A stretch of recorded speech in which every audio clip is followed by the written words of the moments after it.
Welcome into K-State Online. I am Mason Voth. That is Drew Galloway. And it is Tuesday, which means we are getting closer to K-State basketball. Oklahoma State coming to town tomorrow. Get ready for that as the Cats will try to avenge their loss in Stillwater. That really still doesn't feel good. I mean, that Oklahoma State is still not a good basketball team. Well, Obviously, K-State isn't either, but apparently I just blocked it out of my memory because I completely forgot about it really until I started doing more digging on the game. well, the last like 10 minutes of the game, you didn't even really need to watch because it was decided by that point. But yeah, I can't remember a ton of things from that game other than, did Buddy Rich play a lot in that game and then never again basically the rest of the year? Or what was that situation like? I think he played like 10 minutes maybe, and then we haven't seen him since. All right. Well, who knows? Probably won't see him again tomorrow, but you really never know with this team. On today's show, what we're going to talk about, not only is it Tuesday and we're getting closer to Wednesday where K-State will play basketball, but we are also getting very close to the final day of the month of January, which is significant this time of year because the last 2 years, right around this time is when the Big 12 has announced their football schedule for the upcoming season. So last year, I'm not doing the fact checking on this. I know it was around this time. And I'm taking Scott January Wildcats 30th. word. Yeah, he said January 30th. I saw. I'm believing it because the year prior to that, it was January 31st on the day of the K-State KU game in Lawrence. So this time has been when we've gotten that schedule, as I know people are patiently waiting for it. I am somebody that is patiently waiting for it now because I have a friend that's decided to have a wedding on October 25th. So they better be crossing their fingers that it's a bye week, which good year to be hoping that it's a bye week because K-State's going to get an extra one than everybody else. So Yes, great year to have a fall wedding if you're having a fall wedding. Potentially. yes. Yeah, exactly. Potentially. Yeah. I may, that could also just be like the KU game. And sorry, friendship is great, but the Sunflower Showdown streak's a lot greater. So we'll see how that married goes. Get married the Sunday leading up to the bye week, like I did. Just do that. Yeah, that Sunday weddings underrated. I would throw that out there. I did not have a Sunday wedding. Some might say you broke your own rules. You got married on the Saturday of the Big 12 championship. Little different though. I got married in 2020, and the Big 12 title game was supposed to be the week prior, and then this little thing called COVID screwed it up. Also, K-State wasn't playing in it, so not on me there. The only K-State home football game that I've missed since going back to 2016. Actually, it would go back a little further than that, but going back to 2016, my freshman year of college, I've only missed two. One of them was in 2021 for a fall wedding, K-State, Oklahoma. And then the other one, 2020, I unfortunately did miss the KU game because I decided to go accept a free ticket to the World Series in Texas instead. But it takes a lot for me to miss something like that. We'll see how it goes. So if anybody's planning fall weddings or possibly attending them, hopefully that schedule is coming. But what it got me thinking about, Drew, was that we are getting close to the unofficial start of year number 2 with the current version of the Big 12, where you have the 4 Pac-12 schools in the league now, BYU also a part of it. And yes, UCF, Cincinnati, they are in this thing. Houston, not really worried about them because I want to talk about the start times of these games and how we're about to enter a second year of it. And K-State experienced a little bit of it last basketball season. That game at BYU tipped off like at 9 o'clock, I think. Maybe it was 10. That might have been 10 last year that one tipped off at. It was late, but it was at least on a Saturday. Yeah. And then obviously football season, we talked a lot of night games for K-State, 2 of which took place in Mountain Time, K-State and Boulder, K-State and Provo. Both of those, by the time they were delayed and everything, started roughly around 9:30 Central Time. And we've come to realize that's a significant disadvantage in most cases for these teams. You get that really late kick on the road. I think night games on the road are already tough enough for teams. But then when you factor in, hey, this is a whole hour later, and it's not the start of the game that is as big of a deal. But you think about your body, even if you're in that moment, especially in a sport like football where there is a lot of downtime for the guys on the sideline where your unit's not on the field. You're sitting there looking at something like you're probably letting some yawns out when it gets to 12:45, 1 in the morning, where you're normally at. And so it seems like it poses a disadvantage, and obviously fans hate it. K-State basketball is getting ready to experience their late tips that they will see this season. Next week, I believe, when they go to Arizona State, that is a 9 o'clock tip for the Cats. Also coming up on the schedule for them, they'll have a 10 o'clock start on a weekday when they face BYU on February 7th, or not BYU, Utah on February 17th. Then after that, they won't have any that are after too late, but they got a 9 and a 10 that you'll have to sit through on weeknights this year if you're a K-State fan. And I was talking with a couple of my former colleagues at a place we won't name, but if you want the worst takes in college football and the recruiting space, this would be the site that you would maybe go to. I'm not naming names. Names have not been named. We were talking yesterday because Alec, covering Iowa State, was down in Arizona all weekend. He was in Tempe on Saturday. You really just kind of ruined who you were talking with right there. I could have worked with those guys anywhere. Yeah, you know, who's to say where? But he was down there, Arizona State on Saturday for Iowa State, and then he was in Tucson last night. And it was a late start time for Arizona and Iowa State. I was asleep by the time Caleb Love had hit his crazy shot, but I did get to watch the highlights at 3:30 in the morning. More on that in a little bit. So we're talking about it, and he sends a screenshot of something somebody posted on his board complaining about the late start time. And he is somebody that is a Pac-12 sympathizer for whatever reason. And then obviously the other unnamed colleague, he went to Arizona State. So he's obviously got the Pac-12 spin on it. And they were basically both strumming the line of, hey, you can't complain as a Big 12 fan about these late start times when you were championing the death of the Pac-12 and all this. And my point of view on it was, it wasn't championing the death of the Pac-12. Maybe it was a little bit at the end because George Kliavkoff was such a stuck-up loser in that process. But it was more so celebrating the survival of the Big 12 and that the Big 12 pulled through on this because obviously the SEC didn't care about anybody. And then the other three power conferences, when this was all going down, decided to do their cute, stupid little alliance thing that did not include the Big 12. So if you're telling me that, no, they didn't try leaving you for dead, even though that thing was bogus and didn't mean anything, the Big 12 could have been involved in it. Like, it ended up not turning into anything. Big 12 could have been involved. It wasn't.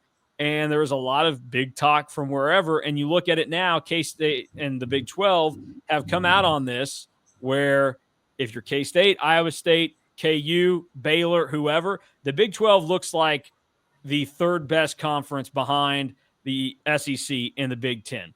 Financially, it's close between the ACC and the Big 12, but then you look at the competitive side of it. The Big 12 is, I think, a much better product in football, and we know it is, even in a down Big 12, is worlds ahead of where the ACC is in basketball right now. And I said, I think you can complain about it because there is a little bit of a disadvantage to it, and you can find ways to get these games to maybe start a little bit earlier, especially with, you know, your ESPN Plus situation, because that's the thing. You look at some of these, the game with Arizona State, it starts at 9 o'clock. That's on ESPN Plus. What are we doing starting the game that late? You know, like, it could start at a normal time for everybody. And then football, all that. And I laid it out like this. I said, I love my daughter. She's great. I would not want to, you know, send her back or do whatever. But I am going to have moments where I've got complaints about her, like when it takes forever to get her to go down to bed, and then she decides, I'm just going to be awake at 2:30 a.m. And then I'm awake for another hour with her. And then she wakes up at 6:15 in the morning. It's like, oh, cool. Dad got 4.5 hours of sleep last night. Don't check the math on that. It's probably more than that I got. The irony of that is that last night, as the previously named but now censored former colleague of mine was driving back to Phoenix from Tucson, And I just went and followed up to my text about that. And I said, I really screwed myself here because I am awake right now tending to my daughter. And he was still awake driving back and everything. But it got me thinking about what there could be solution wise. So we'll talk about that in a little bit. But how do you feel about the late kicks and the late tips? Because when K-State isn't playing, the team that I cover and the team that I care about is not playing, I actually love it for the Big 12. It's fun to be able to have another wave of viewing for the Big 12. It's not enjoyable, though, when you have any personal skin in the game. Yeah, I think that's kind of where I am. And like we talked before we started recording, just about this in general. I'm more okay with the late starts if it's a weekend, but like playing a 10 p.m. Central Time game on a Monday at Utah just seems really unnecessary more than anything else. When if you wanted to have that game on TV so bad, you could have started it at like 9 or 8 Central. But instead, like that game also being an ESPNU game when K-State goes to Utah, it's like I would rather have that be on ESPN Plus and just make that just a 8 p.m. game or something. Because like that, there's just no reason for that game to start so late. And then the weekend, like I'm cool with that because like that I'm usually up pretty late on the weekends anyway. Like it's fun to just flip on just a random Big 12 game that starts super late. But the weeknight ones, I don't really understand. But there's another few things that I don't really understand what the Big 12 is really doing. One of them being the Sunday Big 12 basketball games and how those games are never on TV and they're always on ESPN Plus. But when you go back to when the basketball season or the basketball schedule started, the main thing that you really heard was, oh yeah, they're doing these Sunday games because it's going to be like on TV and be one of the only power conference games on a Sunday. That's what I thought it would be. Like the ACC used to do that. Some of the smaller leagues, the AAC, the Missouri Valley, they would do that to get TV viewers. And I don't know off the top of my head, but most of these Sunday games, number one, I haven't wanted to watch them. Texas Tech, Oklahoma State was on Sunday. I'll be watching football. That's fine. And then, yeah, most of them have been on ESPN Plus. What is the point of this? No, so that bothers me more than the late starts. The late starts on a weeknight, not ideal. Like I made it through the end of Arizona and Iowa State last night, but like it's more of like thinking about for us what that's gonna really look like for the Utah game. You are a real one if you are on our live instant reaction after the Utah basketball game. After a 15-point loss at Utah, it's 12:30 in the morning, and we're live after the game. Well, and here's what it makes me think about is you think about everything that the athletes have to do and what just like good wisdom would be from whether it's a coach or a parent. In theory, you would probably be suggesting to these people like, hey, you should probably be in bed by 10 o'clock when you don't have like a game that night or something. Try and squeeze in as much sleep as you can. K-State is going to be tipping off when it's 10 o'clock for their bodies in Salt Lake City. They'd be yawning in layup lines, I'm sure. And then football we discussed, like we saw what that was like. And we already know that football is such a strange deal with the waiting around in the hotel room. Like the routine is such a big part of it. They get out there so early and everything. I have a suggestion for how we can fix this in football. Basketball, we might need to kick, some other options around.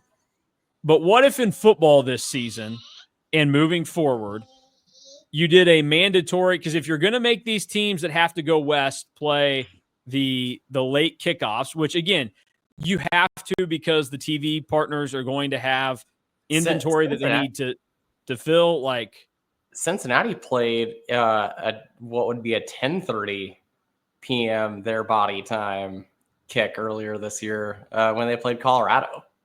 Yeah, and so here's what my suggestion is that anytime a team from the West, so anybody in Mountain Time goes east, whether you're playing in Central or Eastern Time, that football game has to kick off at 11 a.m. So you can bake in somewhat of an advantage. Although I still think if you had the choice to play at 10 a.m. or 9:30 at night, most of these teams would probably pick 10 a.m. I know K-State would. I mean, Chris Kleiman probably would start that thing at 9 a.m. if he could. That guy loves early kicks. But I think you got to bake in that advantage a little bit to where it plays out. So, like this season for K-State, they're going to go to Utah. That to me seems like when the schedule comes out, depending on when it ends, like we'll probably get there in the middle of the season. That feels like it'll be a 9 o'clock, 9:30 game on Fox or something. Yeah. Or ESPN, one of those prime opportunities. And for example, the Colorado game, when Colorado comes to Manhattan this year, make that an 11 a.m. kickoff. Get that thing, which who knows, it could be Big Noon would probably be in play at that point because Dion's involved. But make that be an 11 a.m. kick so you can give these teams, again, people are probably thinking you're stupid, that it's not that big of a deal. It probably isn't, but there is an advantage to the teams that are getting to start this late at home where they're used to it a little bit more, as opposed to the teams that they're not accustomed to it and have to go. You need to bake that in the other way, where you need to give that tiny advantage occasionally to the other teams in the league and everything. So that would be my suggestion, is that when a team like that comes east, you need to kick off at 11 a.m. Central, or do it 11 Eastern, 12 Eastern, I guess, because the TV windows don't really like to move up to 11 Eastern. But please go ahead and do that. That'd be my solution for it in football. Basketball, we're probably just going to have to suck up the late tip-offs every once in a while. It's not the worst thing in the world, but it could be better. No, I don't think that's a terrible idea. I mean, what was actually really dumb, but ended up working out well for K-State, was you have the after dark kick against BYU, and then K-State came home the next week to play Oklahoma State, and they made that game at 11. Yeah. Like that I think is probably worse. And I know that you had the bye week in between, but could you imagine if K-State would have gone from the late night kick to an 11 a.m. kick against Oklahoma State, and then they played that next week at Colorado, and there was another late night one? It's like there are times where, like, yes, the TV partners want that game and want that game to be put at a certain time, but I think that you also have to have some common sense a little bit. Like if a team played at 9:15, 9:30 the previous week, you probably shouldn't put them at 11 a.m. the next week. It's not a huge deal in the grand scheme of things, but it's just something that is just like, if you can avoid it, why would you want them to really go through it? Well, and then think about if you look around like the rest of kind of sports this year and the other ways that conferences have realigned. Do you remember back during football season when, and there's a Kentucky basketball way, this is what brought it to my thought, but then this came in as well. Kentucky played in Austin this year. It was the farthest west that Kentucky had ever played a football game in their school's history. That is insane to think about. And again, that's, cool. You probably had to travel a little bit, but I don't think Lexington to Austin is that strenuous of a flight. And you were only, the time difference is not that crazy. And that game probably kicked off at like 11 a.m. or something. So I think that's where you also have to take into consideration here is now the Big Ten and the ACC, they're having to fight this as well as the Big 12 because you're such a coast-to-coast conference now. But some of these other leagues are going to have some advantages to that and give certain teams something that's afforded to them. That's just, again, it's a little advantage. It's not a big one, but I think it's something to think about moving forward is when you tip and kick games off, and just to keep your fans happy too. They toss some things out there, give them some bones. And multiple late starts for K-State last year. It was brutal in football. Oh yeah. I'll also add this, and it's kind of just talking about just travel times, just everything in general with having these massive conferences now. The one thing that I think the Big 12 has done pretty well is if you do have a road game against Arizona and Arizona State, they make them in a back-to-back, and then they do the same with BYU and Utah for these Central and Eastern teams, because I think that's just what you have to do. Unless you're BYU, and then you tell the Big 12, thanks for your kindful consideration, but no thanks. We got to fly back so our player can go see his baby. Yes. And then that was the wildest string last year where we found out that they were in Kansas, and then they were going to fly back to Utah and then fly back to Kansas for their Tuesday game against KU. And it's like, you're just signing yourself up. And then they won. That was I guess they built up some good karma for going back to see, what was his name? Was it Billy? What was the baby's name? Oh, I can't remember. It was I can't remember the baby. The Johnson guy's kid that was born. Yes, it's Spencer Johnson's child. Yeah. So I just remember Mark Pope afterwards saying that. I was like, did I hear that right? They're flying back to Utah. Joey was the kid's name. It was Joey Johnson. Little Joey Johnson is what Mark Pope had said. And then they won in Allen Fieldhouse. So I tell you what, this is my suggestion for Jerome Tang next year. Just take a little day trip with the boys to Salt Lake City and then fly back the day before you go to Lawrence and see if some of that magic can just sprinkle onto yourself. But that was that was crazy to think about last year. But yes, it's good that they do that. And it's in a similar vein to the travel partners thing that the Pac-12 used to do, where, Arizona State, they would flip-flop what days they played them, but they'd go to both of the Oregon schools or both of the Washington schools and play, or, both the LA, and how that's worked out. And we see that with the schedule this year for a lot of these teams. For the most part, I mean, it's when they can. We're getting that more in actually the women's game from what I have really kind of gathered, because, 2 weeks ago now, Arizona played K-State in the women's on Thursday, and then went to Lawrence on Sunday, and then Arizona State was flip-flopped with Arizona. So I think that we're getting there. It's just the late tips and late kicks are just going to be something that I think that we have to deal with now. And the week prior to that, K-State did it up in Utah with Utah and BYU, and then the men's team will get to do that, and the KU men will be up there at the same time. I would be interested, though, because I don't know that, what is the actual advantage to doing that? Because I don't think the K-State and KU men are just going to hop on the same plane together. I don't think that's something that's going to go down. So, what is – I would love to know what the actual benefit is to it if you're not, traveling together. But it may just be to keep, somewhat of a weird tradition or thing alive. So, I haven't dug into that. I don't know why it's a thing. If someone can explain it to me. Now that you bring it up, I hope that we get a picture of K-State and KU both traveling together. Yeah, that would be funny. And nobody knows that. They just show up to the airport and, you on this flight? Yeah. Oh, wow, I thought we were on it. Well, we're on it together. And now Coleman Hawkins and Hunter Dickinson are sitting in 1A together. So two massive humans having to share seats right next to each other would be pretty funny. So I'm with you. We just have to deal with it and suck it up. But it is one of those I got thinking about. Was that a big boom? What was that? We got a big boom right outside the door here. Oh, okay, we're fine. We're good. I was wondering, do you need to take shelter? What's going on? But I do think we deal with it. We suck it up. But I do think there need to be some things that we look at and consider. Basketball is tough, like you said, and there's so many games that it's not like one can totally wreck everything. And again, like I talked about in football, there's a lot of downtime in between when you'll be on the field, a lot more constant action basketball wise. So I'm not as worried about it there. But in football, you go on the road in that sport, and in the Big 12, you can look at it in a couple of different ways.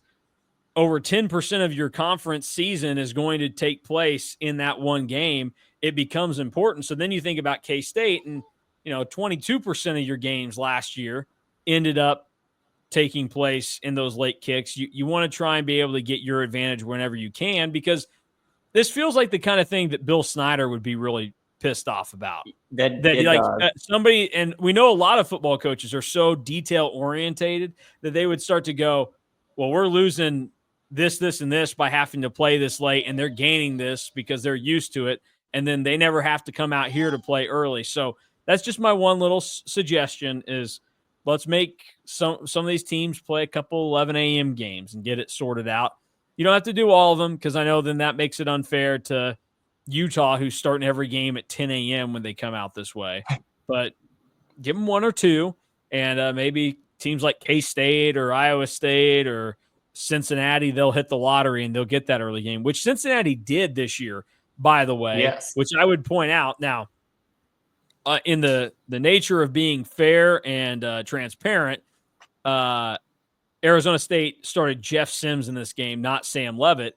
But Arizona State, the Big 12 champs that almost took Texas down in overtime, they're one of their two losses in Big 12 play. They lost by a touchdown at Texas Tech, their very first Big 12 game ever. And then their only other loss that they had until the playoff quarterfinal ended up coming against Cincinnati on the road in a game that kicked off at 11 a.m. So they did have to go out there and do their early kick time, and they ended up losing that game. Now, again, Sam Levitt did not play, but just throwing that out there on how it ended up going down for him. But that's what we got going there. I will tell you this, Drew. One Big 12 game that we already know the start time of, and it will be friendly to the viewers at home. I don't know if you do travel over there or you're playing in the game, you might have some complaints about how your body feels with the travel and everything that goes into it. But K-State and Iowa State, they will be playing in the Aer Lingus College Football Classic on August 23rd. And if you want to go over there, you know to go to cats2ireland.com because that would be your chance to cheer on the Cats as they take on their Big 12 rival on international turf and make history. And going to cats2ireland.com for more info, this is going to give you all the official travel, hospitality, and airfare packages. And that sets you up, takes care of everything for you. The only thing you need to worry about is getting your passport, which this guy already did, so not to brag. And then you just got to find your way to the airport one time, twice if you need to find your way back home, but that's not as important. You get over there, you watch the Cats. Who cares what happens after that? You may not want to come back if they lose the game also, so that's something to take into consideration. You also might not want to come back if they win. True. You might just suggest, hey, can we play the whole season over here? That might give us an advantage when BYU or Colorado comes to town. Something I bet consider. Northwestern thought that in 2021. Yeah. Oh, yeah. Northwestern would have loved to have played all their games over there. Nebraska, on the other hand, probably never again. Now, if you're the type of person that says, I'm my own travel agent, thanks for the suggestion, then this line is for you because you can get your single game tickets for the Aer Lingus College Football Classic now available exclusively to Ahern Fund members. Act fast as this pre-sale window is open through 5 p.m. on Thursday, January 30th. So we got a little over 2 days left until that comes. And then the remaining tickets will go on sale online only to the public starting at 5 p.m. Monday, February 3rd through the K-State Athletics ticket office. And then phone and in-person orders will be available starting at 8:30 a.m. the following day, Tuesday, February 4th. So visit kstatesports.com to learn more. Ireland fun fact, Drew. What do we got on Tuesday, January 28th? I'm keeping track of all these. I will recite every one of them back to you on the flight over to Ireland. Oh God, great! Glad that I have that to look forward to on the flight there. You should actually do that on the flight back. That would be funny. Well, maybe I'll have a few of my own new ones by the time we're flying back. So we'll keep that into consideration. All right, so one of the oldest lighthouses in the world is located in Wexford, Ireland. It's the Hook Lighthouse. It's on the tip of Hook Head in the city of Wexford, which is in South Ireland. It dates all the way back to 1172 and is still in use. It's been working automatically since 1996. It's one of Ireland's favorite attractions. And it says that from the balcony that you have a spectacular view of the ocean. So I don't know the answer to this. I know that there's a way for it to be done. I'm not saying that it's impossible or I'm not calling anybody a liar. Do you have any idea how lighthouses would have worked before electricity or like modern technology in any way? I don't know how lighthouses work now. So Also, no. I mean, you think about it, 1996, there was a long period there where people were probably like, I think we could automate this thing. And they were still like, nah, can't do it. Can't do it. It's just like when I got to working at the radio station in Manhattan, and you start to do all these things and then realize what is automated. And you knew at some point, like, somebody had to be in the radio stations all the time. That had to be a constant thing. But you don't really think about it until something goes wrong. And then you start to go, this job would have freaking sucked if we didn't have all this stuff. Like, I probably would not have ever worked at K-Man in the 1980s. It would have just been miserable to be there. And you're like, oh, yeah, I got to go in at 11:30 because K-State's kicking off a football game at midnight with Hawaii or something. I got to run the game manually. I had to do that once for K-State volleyball, where they started a match at midnight with Hawaii to begin their season. I was fired up, and I had already been in there. This was, keep in mind, this was 2018, I believe. So most things were already automated. For some reason, Kansas City Chiefs broadcasts were not yet. So, like, the Royals came in, nobody had to be there. K-State basketball and football came in, nobody had to be there. But for some reason, the Chiefs were not. And so I had to be there in the middle of the day for a Chiefs preseason game. And then, since I was like the only one in town, because it was still the summer, classes hadn't started yet, I had to come back at midnight for K-State and Hawaii volleyball. And I was ticked because it's not like those teams were very good under Susie Fritz. So it's like, oh, I'm coming in here to run a loss. That'll be fun. And I only got a couple of words before I got going to Rob Velker, the former voice of K-State volleyball. I was like, okay, that's my human interaction for the next 3 hours while I'm here. That really fired me up. Then there was a hurricane that was maybe going to impact down there or something. And so I was kind of hoping that it would prevent K-State from playing that game. It did not. I was there. But it got me thinking, man, who would have wanted this job when things were done manually all the time? So that's what your lighthouse thing made me think about. I looked it up. Before electricity, lighthouses used a variety of fuels. I figured. I assumed they had something like that. But a clockwork mechanism to rotate lenses and create flashing signals. So that makes sense. That somebody that was smart, they were like, oh, hey, if we do this, it flickers and flashes and gets people's attention. So I guess that's how lighthouses worked back in the day. It's 853 years old. Wow. Probably time to retire, Lighthouse. Hang him up. Hang him up. All right. K-State, Oklahoma State basketball tomorrow night, 7 o'clock tip. So while it could be better, it could be 6 o'clock, which I dearly love. It will not be. It'll be 7 o'clock. Not bad. CBS Sports Network, which, just as an aside, we can talk about this real quick while we complain about all the things that don't really matter in sports, but we, are interested in them. CBS Sports Network continues to be the gift that keeps on giving, I think, to a lot of people in the Big 12 that they're finding out, where they like the production quality. They love the fact that, hey, the announcers are always on location. There is typically a panel of 3 or 4 in the studio that before, during, and after, they are actually talking about your game, the stuff that actually matters to the two teams involved. What have your thoughts been on CBS Sports becoming a regular TV partner for the Big 12? No, I love CBS Sports Network. Before they had the Big 12, I used to watch a lot of Mountain West and just sicko games on CBS Sports Network. So it's fun to have the Big 12 be there. I know that before the game Saturday, we talked about how we like how they open with the stand-up that CBS games do, and we wish that more channels and more stations would do that. But when half the time you don't get announcers that are on site, or you do and they just don't do that, or the production quality is just bad, it is like having CBS games all the time. That is how CBS Sports Network operates. My one complaint, and Casey_fan is right there with me, I imagine that you are too, the only downside to CBS Sports Network is that just like every other TV partner, they don't bake in enough time in between games. So there's a lot of times where you're not starting on time, and they don't have an app that you can go watch it on like TV.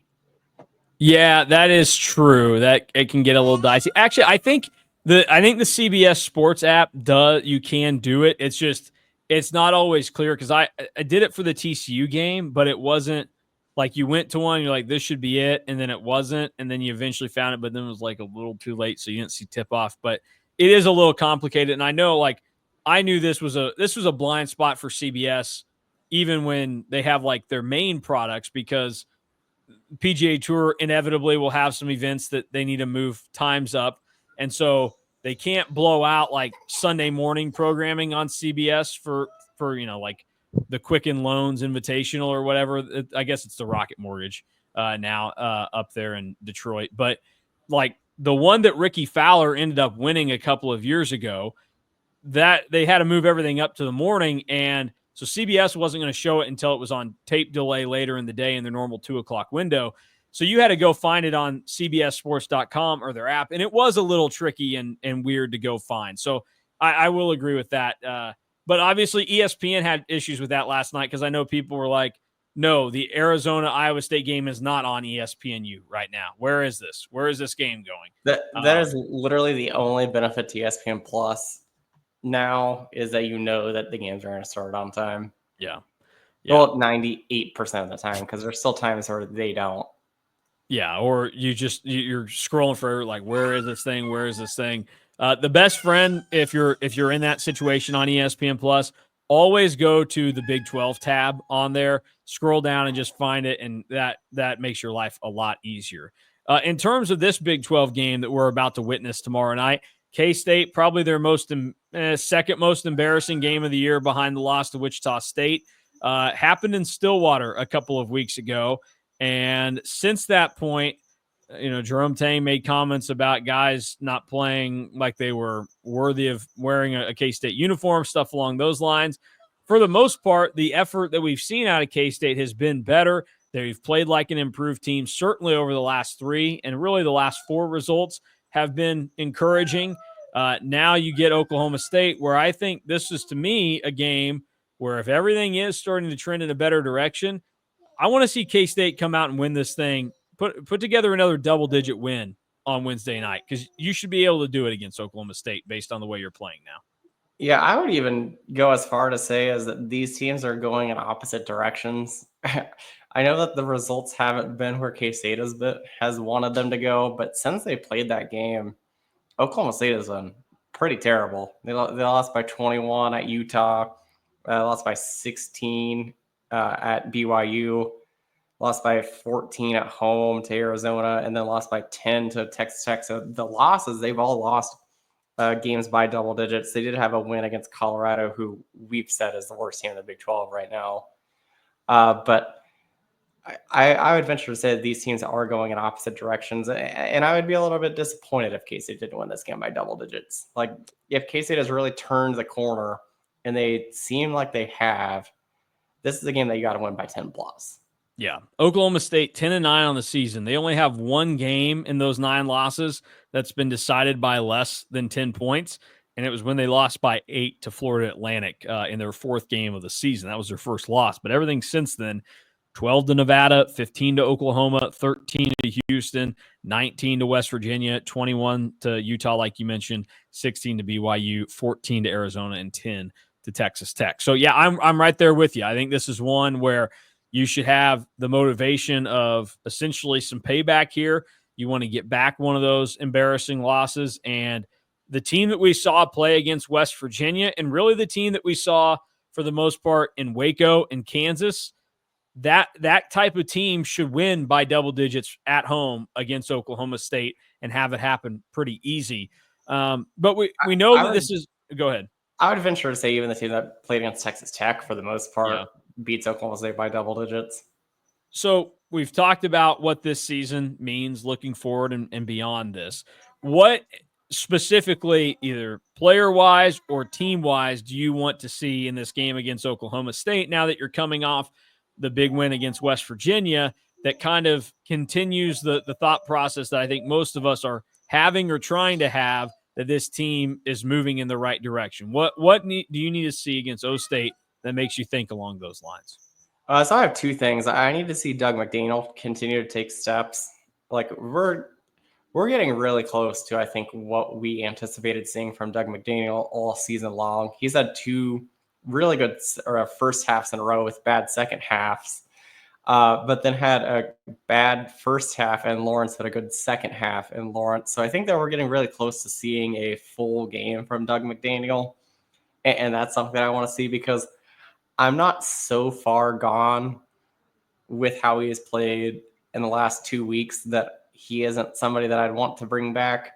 And then this is just a matchup that Ugonna Yenso has to play and play well in, because if you look at what happened in the first meeting, Oklahoma State dominated in the paint, and a large part was Osmane from Oklahoma State, who had a season high of 27. So like this is a game for him that he needs to play well in, because I think that the first time when he played against Oklahoma State, it was the first time that Ugo had played in, I think, 4 or 5 games, and you could really tell because he looked really rusty and looked really slow. But we probably got the best version of Ugonna Yenso of the season on Saturday as well. I know that he didn't play the second half, but then that first half he was active. He was getting rebounds. He was blocking shots. He had one of the funniest and ones in a basketball game I'd seen in a little bit. So you kind of are seeing the light starting to turn on for two guys that I think we weren't necessarily fully out on them in terms of returning next year. But we're kind of seeing that light turn on to where it's like, okay, I think that you can bring them both back and have them both be major contributors next season. Yeah, no, I absolutely agree. And you're right about Doug McDaniel. I mean, you look at the numbers last 2 games, it's been over 30 minutes in each game. And then the shooting, he's 50% from 3 in the game. Again, small sample size, but 2 of 5 against Baylor, 1 of 3 against West Virginia. That's kind of a breakdown that you would like to see. He had 6 assists against West Virginia, only 2 against Baylor, but he did some other things where I think it's looking a little bit better. Turnovers at 3, maybe a little high, but you can live with it for as much as he's going to touch the ball and some of the other things that he can do for you. It is starting to come together for him. And just the fact that he is able to get himself in a position where he can be out there that much is also a good thing. And we've seen for the most part in Big 12 play, he's played a lot. The only game that he really didn't in Big 12 play was against Texas Tech. So he's falling in that category. And then Ugo, I think he was a guy that you probably would have wanted to bring back anyways. But now you're starting to see some more things from him, at least on the offensive end.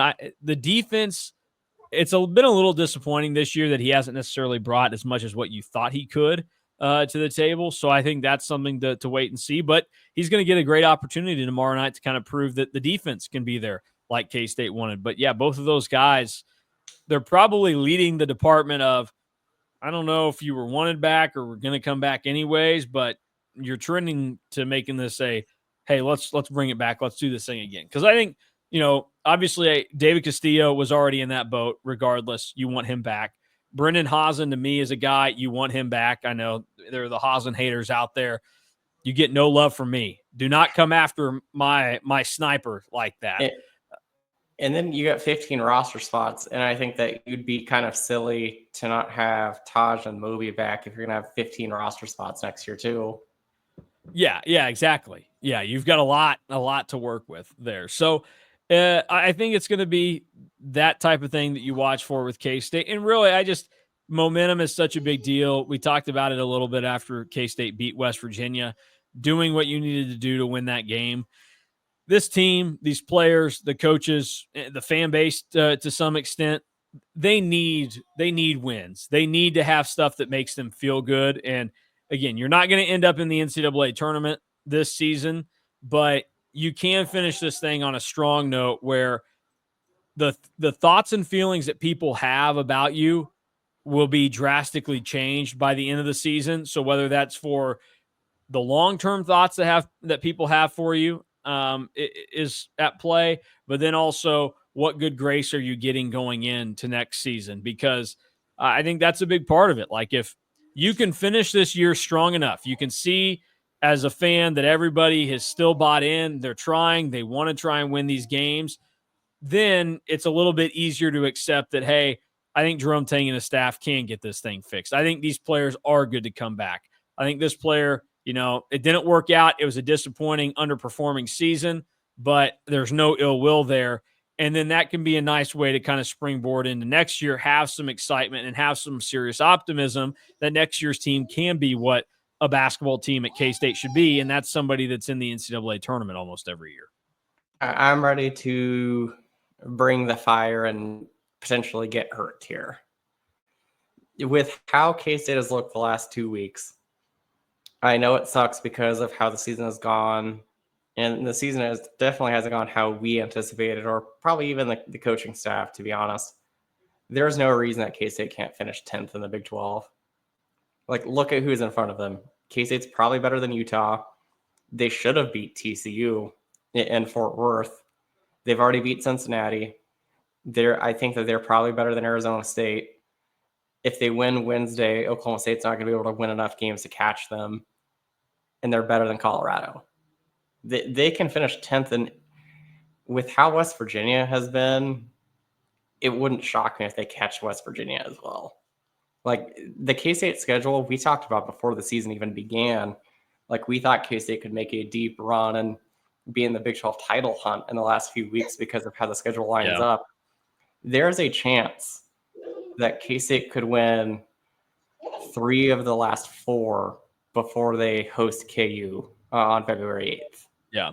Well, and so here's the thing. This is way big picture, probably not in the realm of a serious likelihood, but I think what you reset the goal to right now, if you're this K-State team, yes, obviously win every game. Like that's a no duh type of deal. That's how sports work. You should go into every game thinking, hey, we can win. Like this is what we're going to do. Our goal is to win.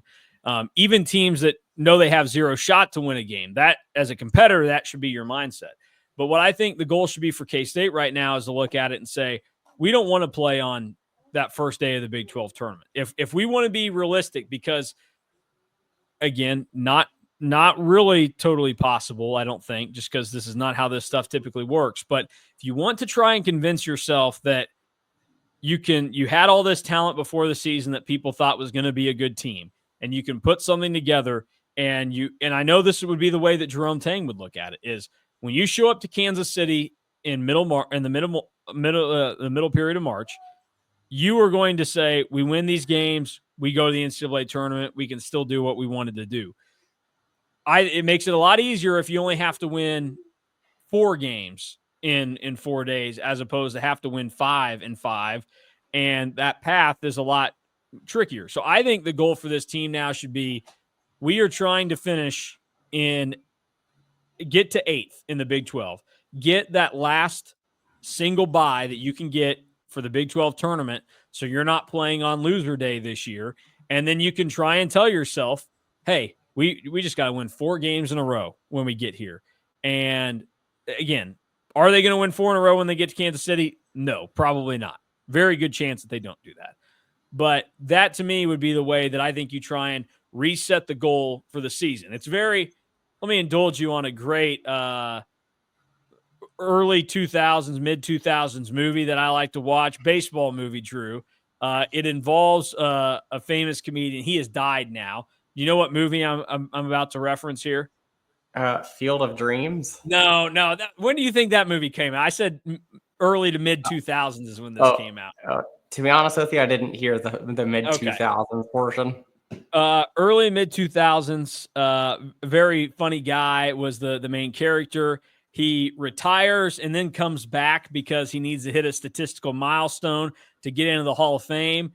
And he comes back to play for a team that's not very good.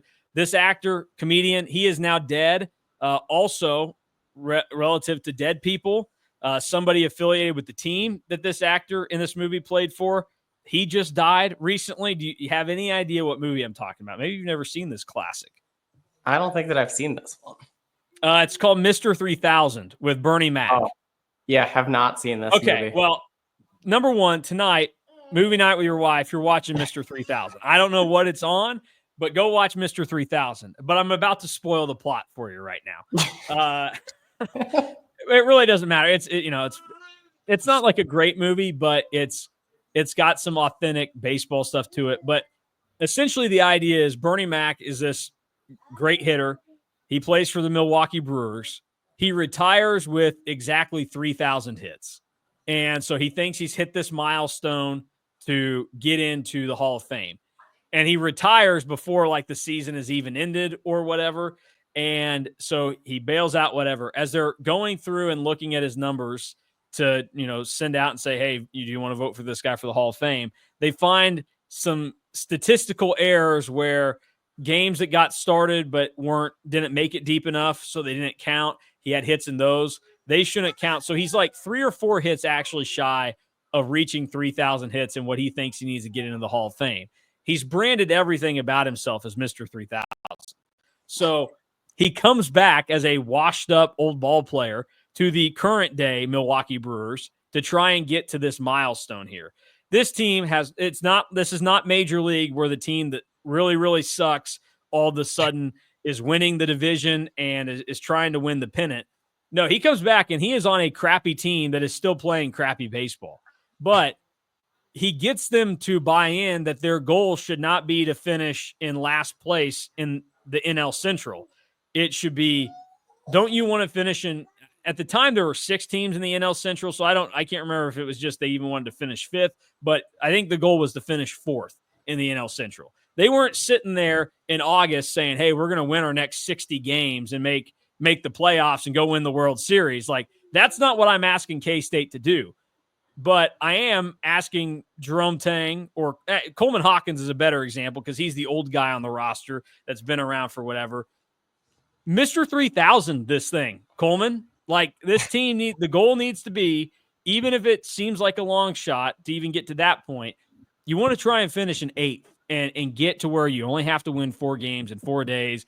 And maybe anything can happen from there. But it's good to still have goals even in a lost season. I think that makes guys play better. I think you get a better understanding of what a guy like Doug McDaniel is or some of these other guys you might want to keep. So Mr. 3000, this thing. And that would also, maybe the team needs to watch Mr. 3000. Maybe that could help turn the season around too. I got the team to win against Cincinnati, allegedly. I'm trying to get them some more wins. Go watch Mr. 3000. No, I think that's a good goal to have, is to at least just not play that first day of the Big 12 tournament. And I think that it's possible when you look at who's in front of them, because there's nobody in front of them in that like 14 to 8 range that I would say like they're significantly worse than. Like K-State should have probably beat Baylor, who is an 8th. So anything is possible. Yeah, anything is possible, Kevin Garnett. I don't know where you're going to find Mr. 3000. That's probably like you have to rent it on Amazon for like $5 or something. It's worth the money. It is. Do you want me to tell you some more about this movie? No. It came out in 2004. That's got to be one where I just find it on MLB Network randomly. It is on MLB Network randomly occasionally. So set your DVRs. They love to throw in some movies every once in a while. Brewster's Millions is always on there, which again, or the Naked Gun is on there occasionally because it has the one scene where Leslie Nielsen is an umpire in that game. But I appreciate the bleacher features that pop up from time to time. For Love of the Game is also always on MLB Network. Yep. Let's see. Speaking of old baseball movies, Major League 2 was randomly on True TV the other night, so I watched the first 30 minutes of it. I love it. So yes, Mr. 3000, mixed reviews from the critics. Rotten Tomatoes, 55% of the reviews are positive, average rating of 5.8 out of 10. The website's consensus reads, and this is coming, I'm reading a Rotten Tomatoes review on Wikipedia for those interested. Bernie Mac demonstrates he can play the game even if the movie's a few innings short of a complete game. Yeah, so there you go. You know who is going to play a complete game tomorrow? Doug McDaniel. Boom. That's Drew Galloway. I'm Mason Voth. We'll be live after the Cats and the Pokes tomorrow from Bramlage Coliseum. Full coverage of K-State basketball over at KStateOnline.com and on 3 right now. And also plenty of football stuff going on as well. So we're out of here. Great mic drop by Drew to end it, tying this thing together. That's why he is also a pro. He likes to give me credit. I'm giving him credit, but I take all that credit away if he doesn't watch Mr. 3000 tonight. So I want a movie report on that tomorrow by tip-off of the Cats and Pokes at a very perfectly scheduled 7 o'clock Central Time. None of this West Coast bull crap that the Big 12 is throwing on us now.